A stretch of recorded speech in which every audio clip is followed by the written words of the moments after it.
Yeah, I feel like I used to be kind of allergic to songwriting. Like if something was too basic, like A B section stuff, or had a very blatant melody or a blatant vocal in it, or a blatant harmony, I would always be like, ew, that's too obvious. I want to like make it subtle and disguise it in a bunch of layers and glitchy sounds. And I think over the years, I've sort of gotten more into just basic music. Like I've done all the technical stuff now. I think that I've wanted to do at this point. I've got it out of my system. Now I just try and write good tunes that just sound cool and that I personally enjoy listening to and find satisfying to listen to.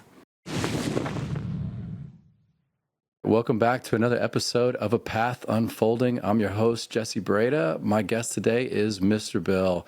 Mr. Bill is a producer, educator, a DJ, and all-around talented musician, artist, and everything in between. We've worked together through Gravitas, done some releases with him, and also I've been part of his previous management company, Pivotal Agency.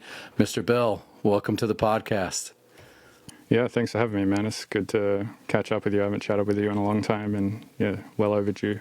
Yeah, man. I am a big fan of yours, first and foremost. I think you are one of the most interesting and talented artists in our scene, and you're always up to something. You're always pushing the envelope. I love what you've done with your music education platform, your tutorials. I think you consistently set the bar. I did say, you just had your album drop on Monstercat, and I wanted to ask you about the name, Mechanomorphic. Where did that come from? Yeah, so the name was kind of, I wanted like a single word that encapsulated the idea of the sort of I/O relationship between humans and machines. And I think that that's no more, it's as prevalent or as important of a idea as it's ever been right now with AI, right? So mechanomorphic doesn't quite sum it up in the way that I would like, but it's close. It's close enough. Yeah. It seems like I've tuned into a few of your podcasts, and I saw just a clip today, even where you were asking Supertask about AI. I know you're diving deep in this, and I had reached out to Reddit and Twitter and be like, what would you guys like for us to talk about? And AI came up a couple times, so I'd love to hear what things you've tried, what you're thinking about, where's your head at with AI and sort of this melding of artificial intelligence and AGs and all of that. Yeah, so I think AI is, I'm one of those, I'm sort of, I wouldn't say I'm like heavily in one camp or the other. And like, I feel like there's sort of two camps, right? There's a camp that's like, it's going to end the world and it's going to destroy everything and you shouldn't connect it to the internet and this is going to be the end of humanity. And then there's a camp who's like, it's just going to be another tool, man. And I would say I'm like somewhere in between. I think at the moment, if it just stays how it is right now, it's an amazing tool.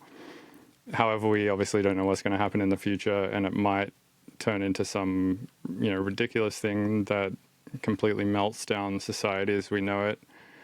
And I just don't know. But but right now, it's just an amazing tool for sure. And I've been using it a lot for all sorts of stuff. I use ChatGPT a ton for, if I have for instance, I download like a new piece of music software pretty much on a weekly basis, if not every second day or something. Like I'm just downloading new software all the time. And all of this software is really complicated. And for me to learn, where everything is in the interface and what it all does and like what it's doing differently to other plugins and where it might be useful, it's just an insane amount of time to figure out what all of that is. So with ChatGPT now, I can just take a PDF manual and just drop it in there and be like, tell me what this does, tell me what this knob does. And it would just give me like one sentence, very brief, clear answers on what it is that thing does in that plugin, for example. Or like I recently built an AV show and I had to do a bunch of like maths to figure out like how much I would need to slow down a clip or speed up a clip for it to be in time with a piece of music. And so I just created a prompt for that in ChatGPT. I was like, here's what the piece of music is, like this many beats per minute. This is the length of the clip, this many seconds. How do I divide that number in such a way that it fits with that many beats per second, beats per minute?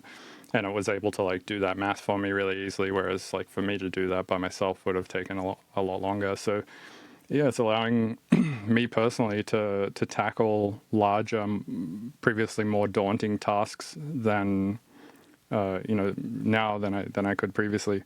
And on the music side of things, you have all these crazy like music generators and stuff now, and they're entertaining, they're fun.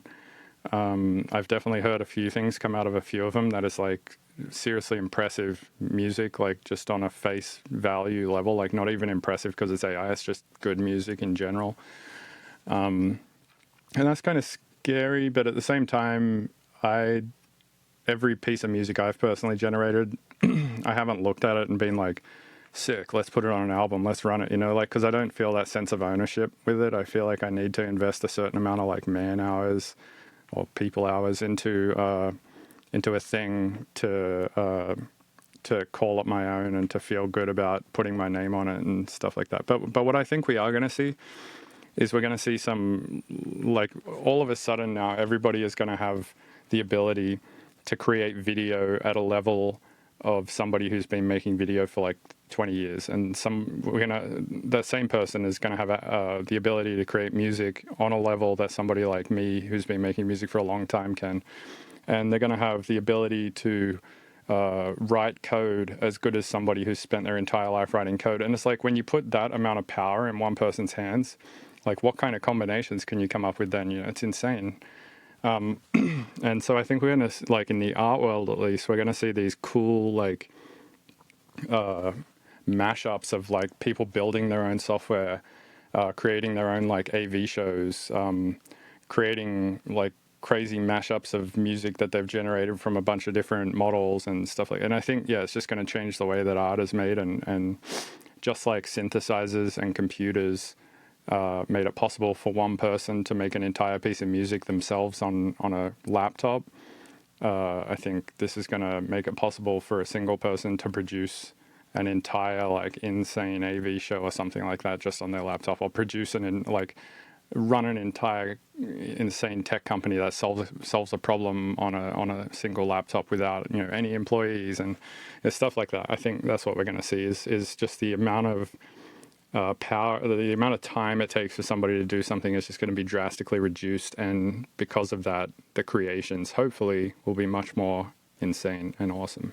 Yeah. Wow. Yeah, I was thinking as you were saying that, sort of like the meme of like what it used to be a DJ or producer like 20 years ago. You just have to learn to DJ or produce, and now it's like you need to be a graphic designer and a video editor and a YouTube personality and all these things. So now I think what you're saying is like ChatGPT and AI will give people the ability to really level up those skill sets. And the crux of all of that is you still have to be creative. You still have to be thoughtful. You still have to have something to say. And then you can utilize these tools to get your message out there.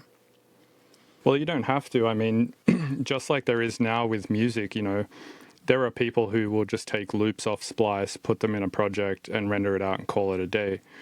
But you would hope that most people will look at that kind of stuff and be like, meh, it's whatever, it's fine. But then you do have really creative people who are taking like, field recordings that they've made, and, they've gone to record a bunch of synthesizers, and they've like incorporated a bunch of like weird music techniques and ideas and concepts, and like, combined it all in this way that has a very specific vibe and sound to it, and it feels new and it feels fresh. And so I think we're just going to see the same with AI stuff, right? We're going to see people spitting out tunes, spending barely any time, and just running it and sending it onto a label or whatever, or releasing it on SoundCloud. And we're going to see that type of laziness for sure, because we see that now. But we're also, I think, going to see, crazy stuff as well.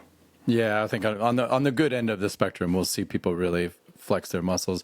I did see a tweet by Random Rab, and I guess he was running his own lyrics and music through one of the generative music AIs, and he was shocked. He was like, wow, this is, so by feeding it his own music and his own lyrics, he was actually really impressed with what was coming back. And so I think that there's an interesting case study there to think about. I mean, I generated a bunch of stuff recently with a model that a friend of mine made. That it's not a public-facing model. It's just one that exists that I have access to. And I generated a bunch of stuff with it, with the prompt Boards of Canada and Tipper. And I think the track name was called Dreamsters, which is already a Tipper track name. So I put that prompt in and I generated 50 things, and they're like all 3 minutes long or something. And I sent them all to Tipper, and he was like super impressed. He was like, this is insane. And I was super impressed too. I think it sounded like legitimate, like awesome Boards of Canada Tippery sort of stuff. And like, to me, that's the peak of music right there almost. It's like that, to produce something like that is believably like those people, or even some combination in between, is like, you have to have both some sort of like emotional level to it, as well as like the sound design, as well as like the flow of everything. Like, it's hard to make a believable piece of music like that. And I made 50 of them in like 10 minutes. Yeah, that actually leads me to sort of one of the next questions I wanted to ask you is just, you do a lot. You do a lot in all aspects of your career. How do you manage your time? How do you stay motivated? How do you stay engaged? My time management is pretty, I don't know if it's good, but it's simple. I just come down to the studio, sit in front of my computer all day and just do shit. Like, it's not, I try not to like overcomplicate it. I just start clicking on the computer and shit starts happening. Which is good and bad. I mean, I get a lot of work done, but I could be, stepping away from the studio more often and going for walks probably, or hanging out with people and stuff like that. And the way I stay motivated is I just find new ways of doing this, basically the same thing, and somehow finding a new way to do the same thing inspires me. Like, I have, more snare drums on my computer than I'm ever going to need. Yet finding a new way to make a snare drum can inspire a tune for me somehow. And that's like coming back to, installing a new piece of music software every other week or something. That's part of that, is just finding new ways to do the same thing. So you'd say maybe staying curious and exploring, new technologies and software is sort of what keeps you in it. That's exactly right. I feel like a lot of people say when they started writing music, it felt fun and everything was fresh and new and exciting, and now it just kind of feels like a chore. And I agree with that. It can, if you don't find new ways of doing stuff. But if you're constantly exploring, like you said, you can, I think, constantly be, kind of drawn by that path, like by going down paths that you don't really know where they're going to lead, or you've never been down before. Kind of keeps that spark of curiousness there. Yeah, going back to your album, and just something I've seen with your career is like, you maybe collaborate with more people than anyone else I know. It seems like you are just, maybe that's a super hack, or that's just what you like to do, or it's or everything in between. Do you have a strategy? Is that more about like that's your way of interacting with people, enjoying that? Or is it also beneficial to your career, or both? Like, where does that really lie? I think it's a few things. One is definitely it's a way for me to interact with friends, for sure. It's pretty rare that I'll like just sit down with somebody and just talk to them outside of my podcast or whatever. But it's not that rare that I'll sit down and make a piece of music with somebody. Or I spend a lot of time on Discord, and I'll just like sort of sit in calls in Discord, just like sharing my screen and writing music. And that's how a lot of them happen, is I'll just be working on something and then someone will be like, they'll just start sending me samples for it or something. And then it just sort of turns into a collab. Or a lot of it happens when I travel too. Like, I'll be in a different country, like earlier last year in 2023, I was in England. And so I wanted to meet up with Culprit and hang out. And we obviously ended up just finding a studio and making music, because that's what we both feel comfortable doing, I guess. And I went and hung out with Scope and we started a tune. And I don't know, it's like, I feel like a lot of producers, they just feel like really comfortable in front of a computer making a beat, and it's kind of fun, and well, it's very fun. But yeah, I don't know. I don't really know if there's a good answer for why I do so many collabs. I think it's just who I am as a person leads to a lot of collabs, maybe. I love it. I mean, I think it shows. I love to listen to the collaborations and try to pick out how that person has shaped the tune, because I'm pretty familiar with your music and a lot of the elements that you'll introduce and bring. Obviously, you're always evolving and changing and over the years, but that's fun for a listener, for a fan of Mr. Bill. I think it's really interesting to be like, oh, cool. This is how Scope and Mr. Bill sound together. This is how Culprit and Mr. Bill sound together. How Zebler and Conti and Mr. Bill sound together. So that's a fun thing. I think that's something that's sort of unique to music. You maybe think about like two chefs trying to collaborate. That's kind of a similar idea, but yeah, that's fun. So on the new album, you worked with Monstercat. I know that you've worked with them a couple times. Can you share any insight into what it's like working with a label of that size, and anything you learned or liked or didn't like? Yeah, going back to what you were just saying about finding it fun to hear what two people on a track is going to sound like, AI definitely solves that, because you can make collabs that would never happen. You could be like, what does Jimi Hendrix and Rachmaninoff sound like? And it'll output something. It might not be what you expect, but yeah, as far as working with Monstercat, it's been great. Honestly, they've been awesome to work with. They've been really on point. They've handled a lot of like heavy lifting tasks that are usually a pain in the ass. Like organizing parts of the rollout plan, obviously getting stuff into distro, making teasers to post, like all that kind of stuff. They've been really on point with, and obviously just that they have such a large following kind of ensures that the tracks are going to get played, because they just have such a crazy, ravenous inbuilt fan base.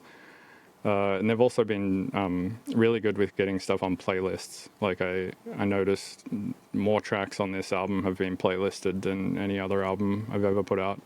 So that's been handy for sure. And like good playlists, like Bass Arcade and stuff like that. So yeah, that's been really awesome. Yeah, I have a lot of respect for them. I think they started the same year that I started Gravitas, which is like, wow. Some people may know, but they were basically a YouTube channel, and at some point it was like every day of the week was a different genre. Like I can forget what it was, but like Monday was house and Tuesday was bass, and Wednesday was whatever, and they were like color coded, and that I think really supercharged people's, or at least electronic music and YouTube, how so many channels kind of followed after them, which was really, in some people's careers, like a huge lift for them. And then that, like, for me, I was like never that big of a fan of a lot of music they put out, but over the last like 3, 4, 5 years, they've really gone full blown, like they're everything, right? They really can do it all. And I know they have a massive department for licensing, and like I would be definitely excited to hear your music in video games. I know they do really well with that, so that's awesome. I'm glad Totally. they're treating you right. Yeah, they definitely figured out the formula early on, like you said, with having like a really cohesive brand, and like you can expect the same thing on like Monday, Tuesday, Wednesday. They figured out that internet game way earlier than most, and I think it's paid off for them really well. Yeah. Here's a fun question. What is your favorite Lego kit? I was told that you're an avid Lego collector.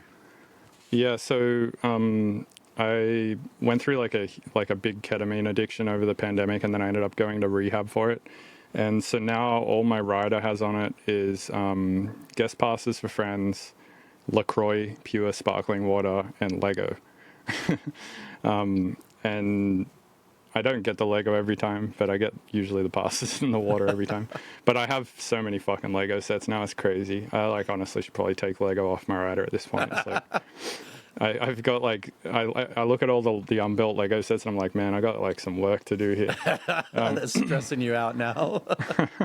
Yeah, I mean, I can't say I have a favorite. Maybe like the bonsai tree one is pretty cool. The Indiana Jones one's pretty sick. There's like a Star Wars one that looks pretty cool, but I mean, I haven't built them yet, so I don't know. But Lego in general is just fun. I love it. Right on. Well, I mean, you brought up your sobriety. Congratulations on that. I really support you. I'm proud of you for taking that on. I'm really happy that you're so public about it, because it's such a common issue that so many people deal with, both drugs and food and porn and everything else, right? We're in this world of just dopamine, serotonin overload. At every corner you can find something to indulge in and overindulge in. So how is that going? Give me a little bit more of the backstory and share it with people here. Yeah, totally. Yeah, I mean, I want to be public about it. It keeps me accountable. It lets everybody know, like, don't give Bill drugs, and also makes me like think way harder about doing drugs, because it's like, well, if I do that, then I look like a really big fool, to everyone who I've touted that I'm sober to, which is the whole internet at this point. So yeah, for me it's like important to not to be public about it for that reason.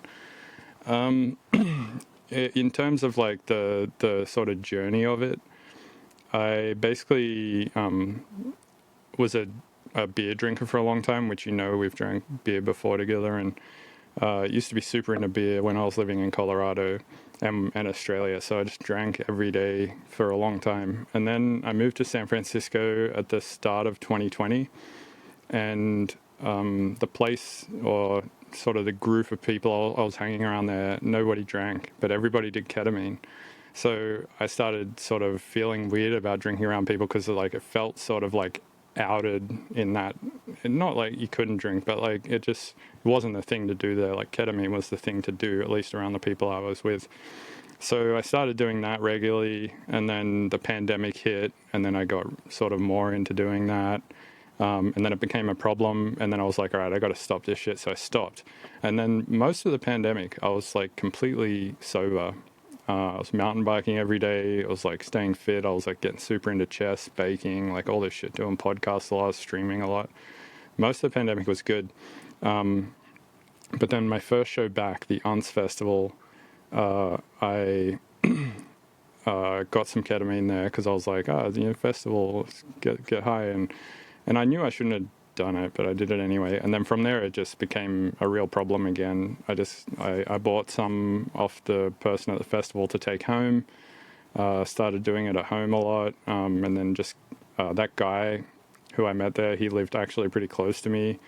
I found out, so I would just go see him all the time and just buying it all the time. And it just, it got worse and worse and worse and worse until my partner there broke up with me, and then I ended up moving out to Charlottesville and living with my manager at the time, Anand. And through that time, I was like kind of sober. And then me and Anand had a bit of a falling out, so I moved to Atlanta, bought a house here. And when I moved here by myself, that's when it got really fucking bad, because like then there was nobody to keep me accountable. I was just living in a house by myself with like nobody around me to tell me not to get high all the time. So that's when it got super bad. And then kind of got to a point where I was just like I was just going to hospital like all the time. Like every weekend or every second weekend, I'd just end up in hospital for a new problem. And then I luckily had some friends that I was being honest with about my problem and stuff. And they one of my friends found me a rehab. And then another friend of mine said that he was willing to watch my house for the month that I was in rehab. So I got some really good help from those friends basically. And so yeah, went down to rehab, and that was in October 2022, and I've been sober since. Amazing. Yeah. Thank you for sharing that, man. I mean, sounds like, what did you learn about yourself through that process? Well, the main thing that I learned is that I just cannot moderate drug use. Like it's either I'm on it or I'm off it. And so I just find it easier to just be completely off it, because This idea that I can just do it socially here and there and stuff just does not exist for me. It's either I'm getting high every day or I'm not getting high at all. And so, yeah, just that's one thing I definitely learn about myself. Love that. So with the newfound sobriety, how do you see that showing up in your work and your music and your quality of life? I mean, I have more of a routine now. Like, I go to bed at the same time every day, wake up pretty much at the same time every day. Organization is way better. It's way easier to like organize things. Actually, one of the biggest ones is that I'm actually reliable now. Like, for instance, saying I'm going to do this podcast and then actually showing up and doing it. That was fucking impossible when I was a ketamine addict. I would be like, yeah, I'll definitely like, let's do this thing at this time. And then that time comes and I either just completely forget about it or I'm just in like no state to do it because I'm so high that I just have to cancel it or make up like a reason for why I can't do it or something. Yeah, I mean, I think I have a few friends who have gone through, pretty serious addiction and then gone through recovery. And I think I always see them come out the other side a stronger version of themselves. 100%, yeah. Yeah, if you can overcome that, like, it's pretty big deal. It's not easy. And man, the amount of people that have hit me up after I've been like pretty public about this is insane. It's like hundreds and hundreds of people have hit me up being like, I'm a ketamine addict, I'm thinking about going to rehab, et cetera, et cetera. It's like, it's crazy how many people are dealing with this problem. And a lot of like bigger musicians, who are actually like doing like big headline shows who are like selling shit out have like come to me and been like, I'm going through the exact same thing. How'd you get off it? And like, it's kind of wild how like prevalent that problem is in sort of the wook music scene. Yeah, I see it a lot. I've only experimented with it a couple times. I know it's powerful. I guess it is. That feeling is very addictive, right? Just sort of. It's like a stress relief is sort of the biggest reason I think I was doing it. Is I just didn't want to feel like all the basic little stresses of life, like relationship stresses, work stresses, stuff like that. It just kind of gave me an outlet to switch my brain off for a bit and just be like, all right, just chill and just sort of, that was very addictive for sure. And then at some point you also get physically addicted to it. So when you don't have it, you get sick. And people constantly say like, yeah, but that, there is no physical addiction with ketamine, blah, blah, blah. And it's like, yeah, it's probably true. But like the ketamine you're getting off the street you have no idea what's in that shit. Yeah. Like when I went to rehab, I popped positive for meth, fentanyl, cocaine, all sorts of shit that I wasn't intentionally doing. So I was getting like crazy physically sick when I wasn't doing it. And probably it was related to other shit in the ketamine. But the thing is you have no idea what's in what you're doing.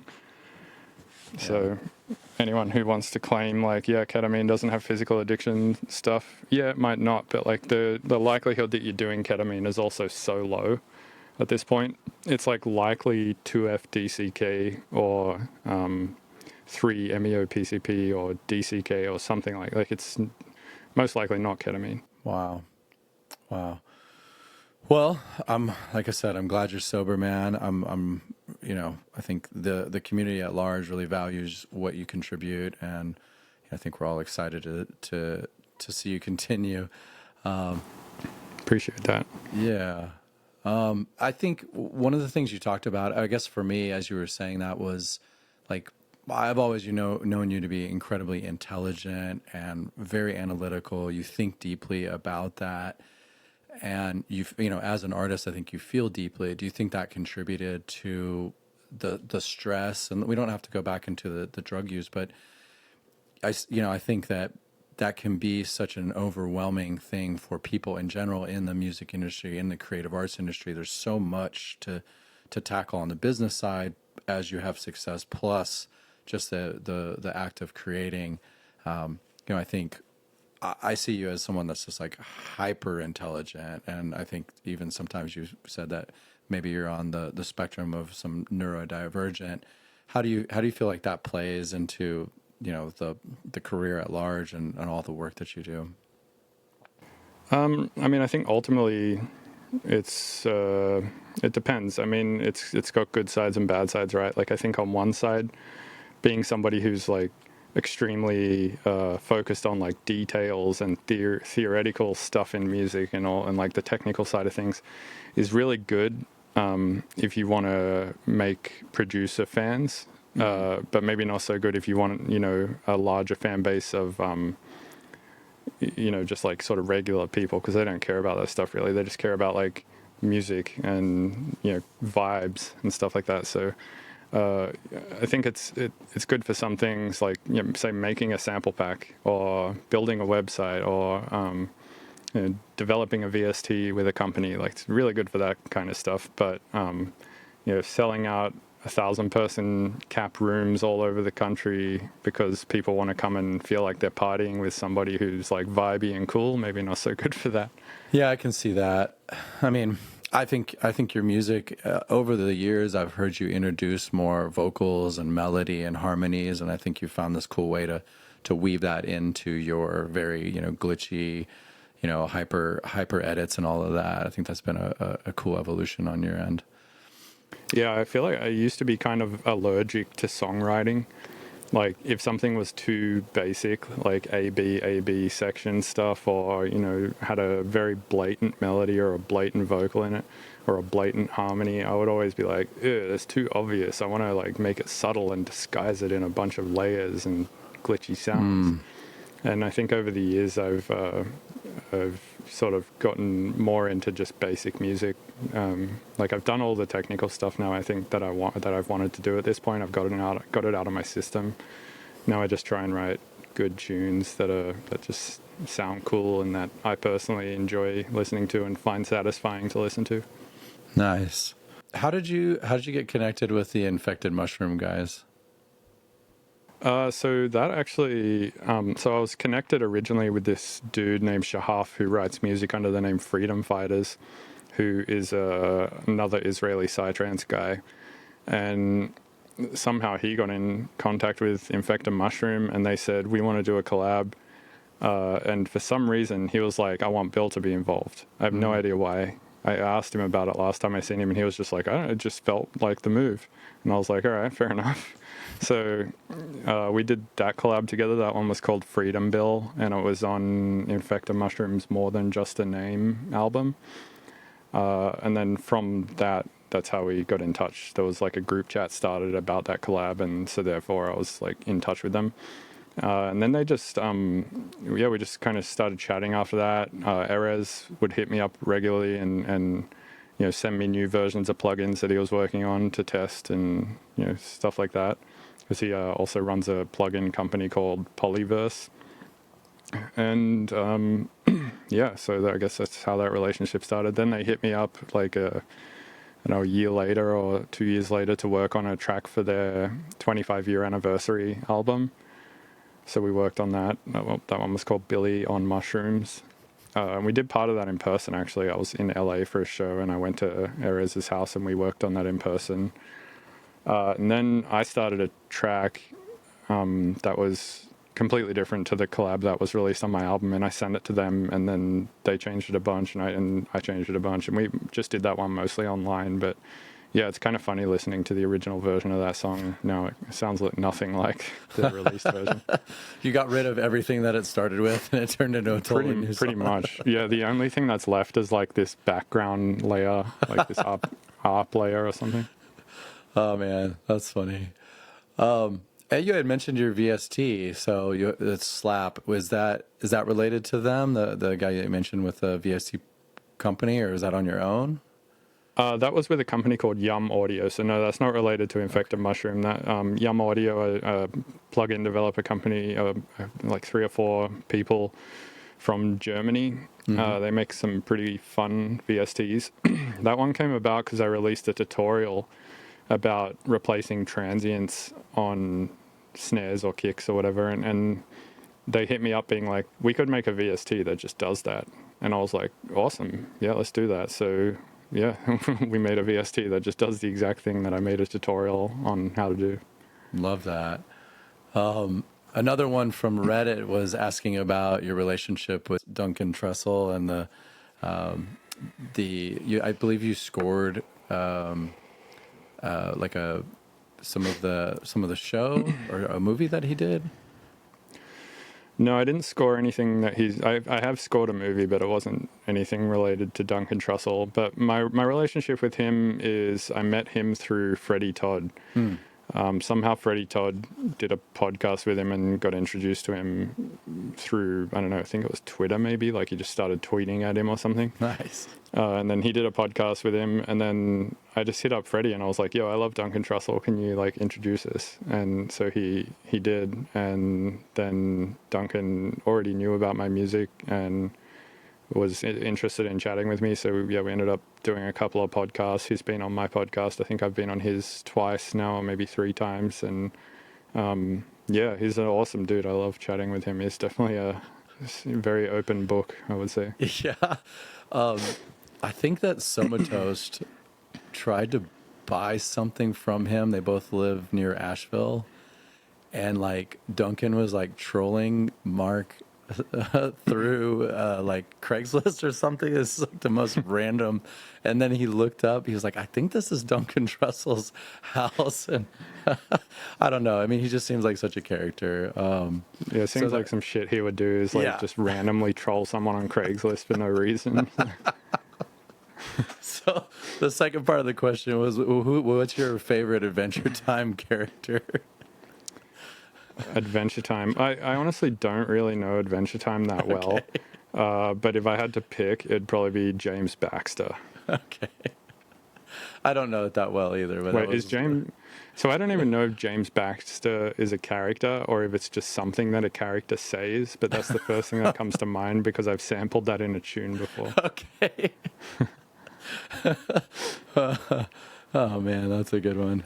I mean, I'd love to like dive in maybe to like a little bit of your journey. The podcast is a path unfolding. So like, is there any moments like throughout your career that you feel like were like turning points or times where you really wanted to give up and you just said, no, like I'm going to keep going. This is all I know how to do, or like some of those, hero journey moments in your career? I wouldn't say there's been like any huge ones, but there's been a lot of small ones, and I think they add up.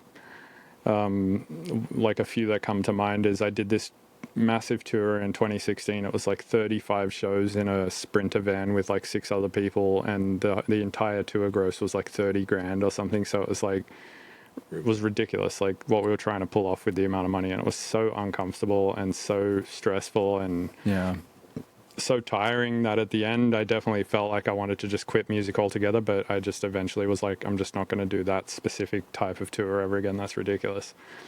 So that was kind of, a turning point in terms of the figuring out what I don't want to do.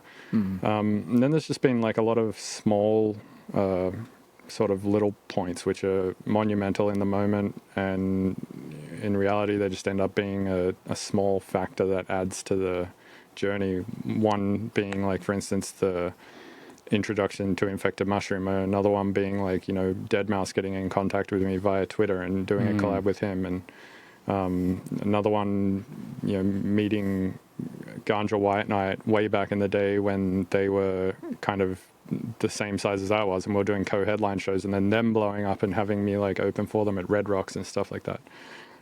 There's been like just lots of small things like that turn out to be like either big things or they feel big, but in reality I think they're just all things that kind of add to the pile of success, and then obviously a bunch of shit that detracts from the pile of success too, like ketamine addiction. I mean, how one of the ways that you and I got to really know each other is Gravitas did a compilation called Neurovation. I think this was 2012 or 2013. And I think we had Edit and Grammatic kind of let us use one of their existing songs. And then you did a new song called Chia. And when we released the compilation, that was definitely one of the songs that stood out to people. And we ended up doing a remix competition. And some of the prizes were really cool. We got a ton of plugins and gear. And like those custom DS1 controllers from Livid and stuff. Yeah, so we worked with Livid, and they did like a custom color that was like your avocado color from your avatar. And shout out Jay Smith. He's the founder of Livid Instruments. He has ALS and he's still alive, by the way. Most people with ALS do not live that long, and he is such a fighter. But, he stepped up to the plate and offered us that prize. And from that remix competition, that song went really well. People loved it, and we decided to do a remix competition and offer these prizes. And first prize was Haywire, which I had not heard about, but everyone kept saying, "Oh, well, Haywire entered, like, game over." That was another one of those like monumental moments for me. I was like, holy shit, Haywire's doing a remix. I fucking love Haywire. Yeah. And then second place was Closey, who at the time, like, I don't think she had released, maybe released a couple songs, and they were, very early in her career. And she won, and I messaged her through Facebook, and I was like, assumed she was a dude. I was like, hey, dude, you won second place in the Mr. Bill remix contest. So, like, that is such a monumental moment for me, and I still love that song. It's such a fun song to listen to. It's got a great melody. You ended up managing Closey for a number of years, didn't you? Yeah, I was her manager until 2019, like middle of 2019. Damn, so you were there for like the blow up. Yeah, we did Coachella. We did, I think she did Lollapalooza that year. We got her with Mary Allen at Madison House, her agent. And, we've set her up for success. And, like, to complete that story, like, she ended up moving to Red Light Management. That was really hard for Cole and I, who had put, 5+ years into her career. But it was also a great lesson in, like, my success is not her success. Her success is not my success. That, people are going to move on. Things change. And sometimes, it's just time to let things go. Also, like, really honestly, we had done everything we knew how to do. And both Cole and I were kind of learning on her dime. And we really did not know the world that she was about to go into. So I'm glad she found a good new manager. But yeah, I think back on that time so fondly, and I think of just like all the growth, and I guess one of the lessons for me is just like keep going and don't give up even when things get tough, because part of this game of music is just consistency and showing up and doing the work and continuing to have that curiosity of what more can I learn, how differently can I look at this problem or this challenge and attack it in a new way and learn from it. So yeah, it's definitely part of the game, but it unfortunately does not ensure success. Sure. Yeah. What do you think it is? Like, what are the sort of main pillars for somebody to become successful like Closey did? I mean, she is a very interesting case study because I feel like she's sort of the golden child. Like, when I see her, like, whatever she touches seems to turn to gold. And she has just this incredible magnetic ability to attract good people. And she has this sort of look and appeal that is, very attractive, not like sexually attractive, but just very appealing to a lot of people. And I think it was a right time, right place. I think the world and our scene was really ready for a woman to take, a leadership role. I think her being gay and having this relatively androgynous look, like, she is feminine, but she also is very masculine. She was a boxer in high school, and so she works really hard. I think she is creative, and I think she introduced, other people have done this, but that idea of kind of world music, a lot of her music takes you somewhere. You feel like you're in a new place when you listen to it. But yeah, I don't think there's any one recipe. I do think work ethic, consistency. I mean, this is a creative arts industry, so being creative, being, authentic. Like, I think you really have to express yourself authentically and really, you can't fake it. I think you can't be a copy of another artist. You have to really find your own sound, your own vibe. And I think her brand and her music really match really well. Like, her brand delivers on the music and the experience that you're going to see. I think she also, and we're just kind of talking about her, but sort of the blueprint for success is, like, she treats people really well. There's always respect. She doesn't gossip. She doesn't shit talk. even if she doesn't love somebody or vibe with somebody, it's she's really good to them, and I think that goes a long way. I think you never know who's listening, and word gets around. So, yeah. What do you think? I think, yeah, I've tried to quantify this so many times into like, what is the like formula? And I think, like you said, there's a different formula for everybody and it's never going to look exactly the same. But I think certain things that have to be on point and that I notice with everyone who's like big, like Closey or Subtronics or LS Dream or something, or Ganja White Night, the things that they have is, work ethic. They work really hard. Their music is also like reasonably good.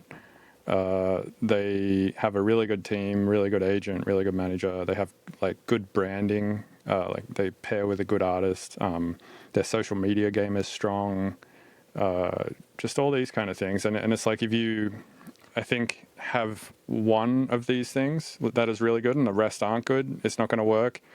If you have like a couple that are good and the rest aren't, then you might get somewhere. But if all of those are pretty strong, it seems that that's a pretty good recipe for success.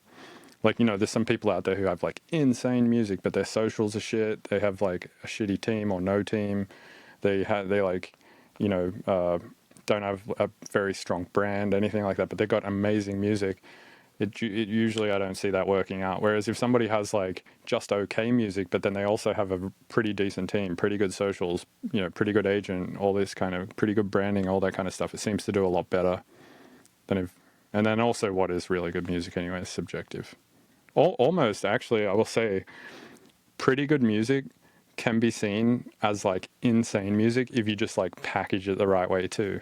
Because it's all subjective, right? So it's like all about that experience that you're taking to somebody is like, here's the music and this is how it should be like consumed, and this is the like all this art that goes with it and this story that goes with it, and all of a sudden like what would maybe just be a kind of semi-decent track on its own all of a sudden becomes like a whole ass experience that someone's having.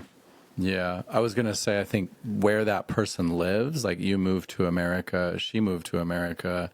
I think a lot of guys that are in Australia, like some of the people that are in your, sort of in your world, like that I would kind of associate with the Mr. Bill's sound and like the Australian vibe. Like they have a really hard time coming to America. Like someone like K+Lab is fucking brilliant, but it's really expensive and hard. Yeah, and even Opio, like he's fantastic, and he has to make this insane journey to come to America, bring his family, tour around.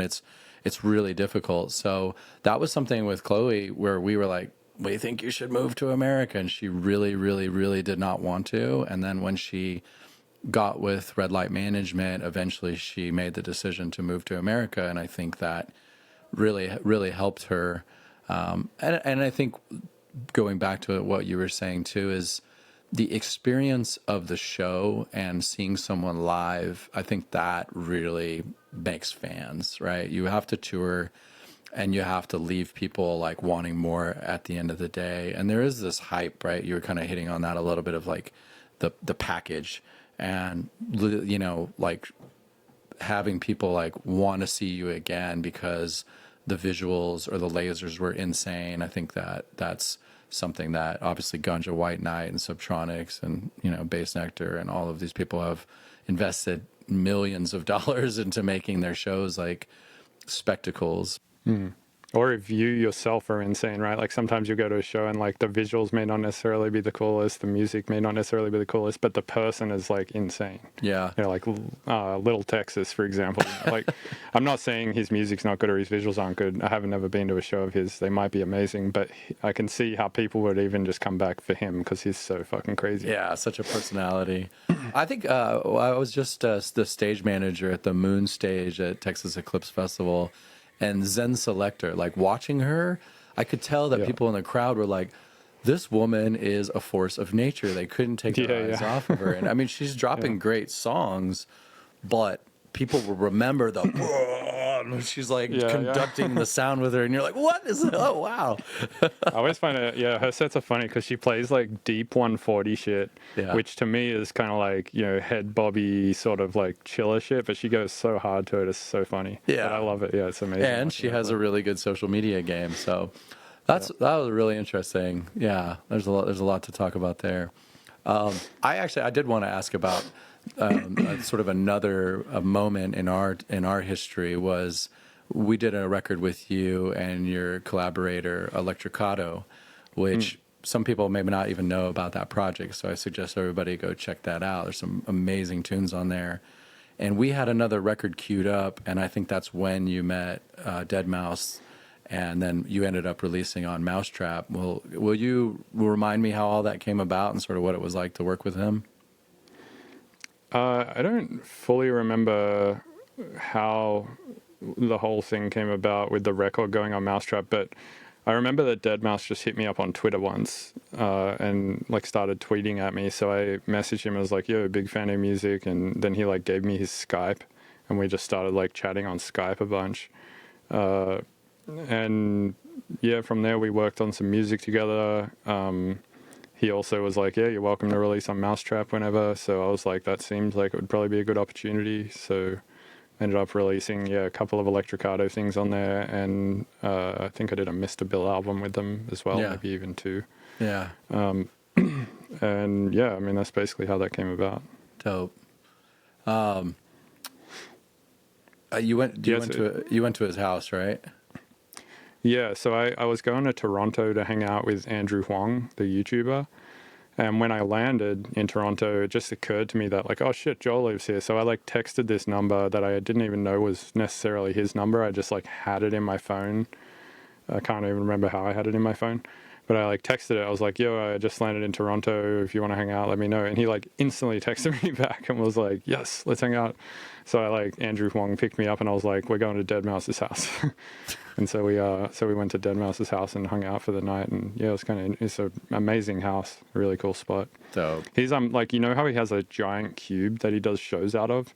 He has a miniature version of that cube in his studio so he can like just look at it to see what content looks like on it. It's insane. It's a cube that's like the size of, a couple of these panels back here. It's just like a small version of it that just sort of is like next to him in his room that he does visuals in. So he can just kind of like be watching a smaller version of the show in real time. It's crazy. He also has his own internet. Like he doesn't pay for internet from like Verizon. Like he has an internet tower. He's an insane dude. That makes sense. Yeah. Dead Mouse Net. Wow. Yeah, well, that was cool. I mean, on my end, I think Anon hit me up and said like, "Hey, I think we're gonna put this Electricado record with Mousetrap," and I was like, "Cool, that sounds awesome. Like, good. We had been working on it, but I was like, man, that is a great opportunity. It will definitely bring more attention to the project, and super happy about that." Yeah, Electricado pretty much doesn't really exist anymore. Like, we're not really actively working on stuff, and we haven't really been for years. Not to say that it's dead. We might revive it at some point. But yeah, I think at the moment, Ryan is kind of focusing on his stuff. I'm focusing on my stuff. But yeah, it's funny how many people don't know that Electricado and Mr. Bill are sort of one in this. Like, so many people online have been like, yo, do you know about Electricado? I'm like, dude, I am Electricado. Like, these guys sound a lot like you. Yeah. Yeah, I'm just curious what you've been up to lately. Like, are you still working with Gravitas, Pivotal, still web developing? What are you doing? Yeah, I'm not really managing anybody. I took a step back from management about the time that the pandemic happened. I really enjoyed managing Closey and Beats Antique and Desert Dwellers and Dirtwire. I got to have shows at Red Rocks and all of that. And it's a very stressful job. I internalize a lot of stress and I want to do a good job in whatever I do. Having a web design agency and that business and the record label and then trying to be a manager was way too much. And I finally just accepted that I was really happy with what I had done and that it was time I could walk away. And, Cole and Anand were sort of holding down the ship. And also I think I wasn't as excited about what was happening musically in the scene. And then also my mom was sick with cancer and I spent, a better part of a year really helping her. She moved to Austin and just spending every day and as much time as I could with her. and then she passed in on May 11th of 2022. And, I wasn't really going out, wasn't really doing anything. So for the last, couple year and a half, I've been kind of getting back into the music, DJing more. I'm excited about what we're doing with Gravitas. Like last year, I think we released a ton of music. We're back to sort of our roots of discovering and helping to launch, new artists. To some extent being a tastemaker.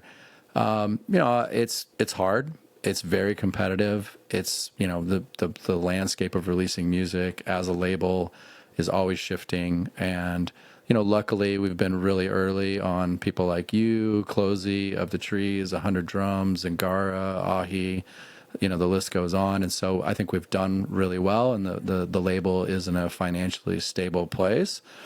And we have this woman, Maya. She also works with Compass Management with Jay Rugovin, who manages, Of the Trees and G Jones and EPROM. And so she works for us half-time, and she works for them half-time, and she's our release coordinator, and she does a phenomenal job. She really handles all the mechanical parts of distribution and all that. And then we have Nick Newman, who goes by Mnemonic. He lives in Santa Cruz, and he's our marketing person, and he gets it down. So really for me, the last couple of years has been evolving as a leader, a business owner, and, continuing to empower people either through the label or through, the web business that I run. So yeah, that's been it, man. I was loving Austin. It's still a great place to live. I'm super jealous of Denver and all the music that's going on up there, and the local scene here is okay. I wish there was more happening. I'm playing there soon, actually. Cool. You wanna come? Yeah, absolutely. You know it, brother.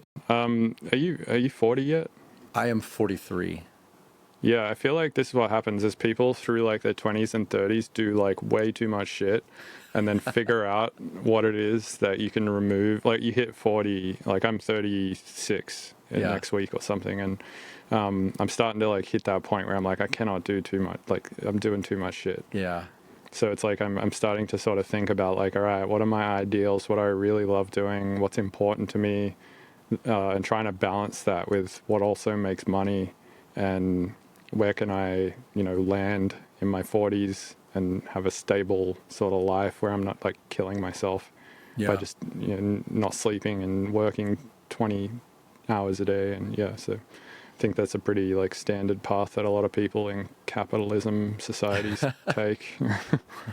Yeah, it's a lot. I have a tendency to overcommit. I am very ambitious. I love starting things. I'm not always the most detail oriented person. I need collaborators that are detail oriented, and I've learned that about myself.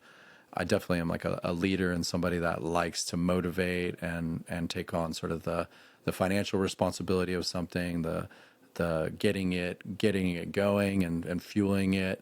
So yeah, I mean, it's a journey, man, like learning about what you said, what you like and what you don't like. I had Cloud Court on the podcast, and he was like, figure out your no column. And it was kind of like what you said about your tour. Like, what are the things that just drain you and leave you exhausted? Yeah. And just like, I do not want to do my bookkeeping. I do not want to do my taxes. I need a CPA and a bookkeeper. Okay, great. And like, free yourself up to do the work that you're an expert, that you're passionate about, that's really going to set you apart from the people that you're yourself, and really allow you to be fully self-realized. I think that's a huge opportunity, because in my business mentor and my business coaching, it's like there's a $10 task, there's a $100 task, and there's a $1,000 task. And as the CEO of a business project or even a music, like what are your $1,000 tasks, and how can you offload a $10 or a $100 task to someone else, a manager or a virtual assistant or something like that? Agreed. Yeah, 100%.